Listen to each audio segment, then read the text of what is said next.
இன்றைக்கி வந்து என்ன இன்ஃபர்மேஷன் தெரிஞ்சுக்க போகிறோன்னு பார்த்தீங்கன்னா வச்சுக்கோங்களேன், நம்மளுடைய டெலிட்டான ஃபோட்டோஸ்லாம் வந்து எப்படி அக்யூரேட்டாக ரெக்கவரி பண்ணலாம் தான் தெரிஞ்சுக்க போகிறோம். நேற்று வந்து இந்த ஒரு வீடியோ போட்டிருந்தேன். அந்த வீடியோவில் வந்து பார்த்தீங்கன்னா வச்சுக்கோங்களேன், ஃபோட்டோ வந்து எப்படி ரெக்கவரி பண்ணலாம் அப்படின்னு சொல்லிட்டு எந்த ஒரு ஆப் இல்லாமல் ரெக்கவரி பண்ணலாம்னு சொல்லிட்டு தான் போட்டிருந்தேன். ஆனால் இப்போ வந்து பார்த்தீங்கன்னா வச்சுக்கோங்களேன், ஒரு ஆப் வந்து இருக்குது. அந்த ஆப்பை வந்து இன்ஸ்டால் பண்ணினா கண்டிப்பாக உங்களுடைய ஃபோட்டோஸ்லாம் ரெக்கவரி ஆயிரும்.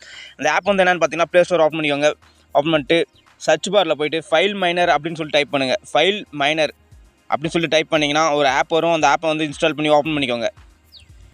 ஓப்பன் பண்ணிட்டு இப்போ வந்து ஸ்கேனிங் கொடுத்தீங்கன்னா ஆட்டோமேட்டிக்காக எல்லா ஃபோட்டோஸும் எல்லா ஃபைல்ஸும் வந்து ஸ்கேன் ஆகும். அதுக்கப்புறம் வந்து பார்த்திங்கன்னா உங்களுடைய ஃபோட்டோஸ்லாம் ரெக்கவரி ஆயிரும். எனக்கு இந்த மாதிரி தான் ரெக்கவரி ஆச்சு. இந்த மாதிரி இன்ஃபர்மேஷன் உங்களுக்கு பிடிச்சிருந்துச்சுன்னா நம்மளுடைய சேனல் லைக் பண்ணி ஷேர் பண்ணி மறக்காம சப்ஸ்கிரைப் பண்ணி பக்கத்தில் இருக்க நோட்டிஃபிகேஷனில் ப்ரெஸ் பண்ணி ஆல் செட் பண்ணிங்கன்னா நான் போகிற வீடியோ உங்களுக்கு நோட்டிஃபிகேஷனில் காட்டும்.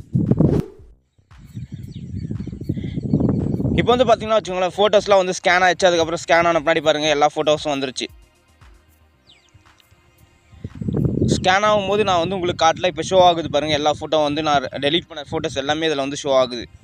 நீங்களும் இந்த மாதிரி வேணும்னு நினச்சிங்கன்னா தாராளமாக இந்த ஆப்பை வந்து இன்ஸ்டால் பண்ணி நீங்களும் உங்களுடைய ஃபோட்டோஸ் வந்து ரெக்கவரி பண்ணிக்கலாம்.